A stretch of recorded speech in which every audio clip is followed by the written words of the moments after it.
The latest on an Amtrak train derailment in Washington state, all times local. 12:50 p.m. Authorities say a total of 13 train cars jumped the tracks Monday in a deadly Amtrak derailment south of Seattle. Washington State Patrol spokeswoman Brooke Bova says the train had 12 cars and 2 engines traveling between Tacoma and Portland, Oregon. Bova says 5 vehicles and 2 semi-trailers underneath the train on Interstate 5 were hit when cars came off the tracks from above. It wasn't clear how many train cars fell onto the road Monday. 12:05 p.m. Hospital officials say at least 2 people are in critical condition and 11 others are seriously injured after a deadly train derailment outside Seattle. 4 hospitals say 50 people have been hospitalized but didn't immediately report all of their conditions. At least 1 person was in surgery Monday.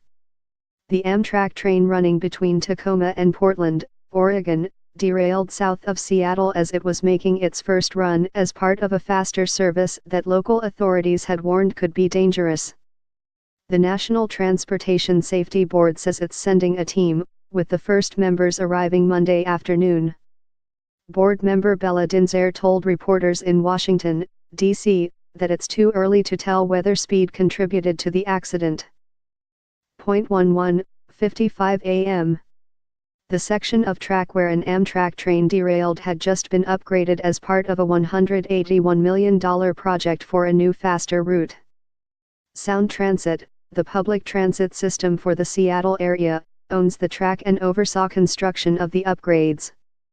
Agency spokeswoman Kimberly Reason says extensive testing was done before the opening of the system Monday but didn't immediately have further details. Reason says the project rerouted Amtrak trains that had been taking a slower route along a BNSF railway line. Authorities say at least 6 people died when the train went off the track and sent some cars onto a highway below.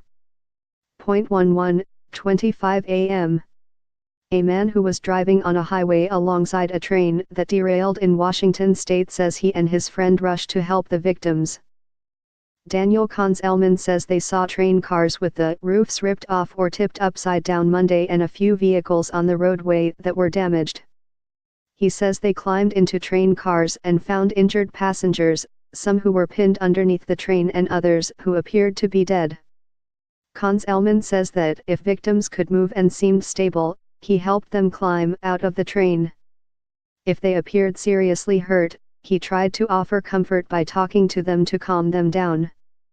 The 24-year-old says he's an Eagle Scout with first aid and emergency response training. 11:10 a.m. President Donald Trump is offering thoughts and prayers for those involved in the train derailment in Washington state. Trump thanked the first responders at the scene and says the White House is monitoring the situation. Those thoughts came in his second tweet Monday about the derailment that officials say have killed at least 6 people.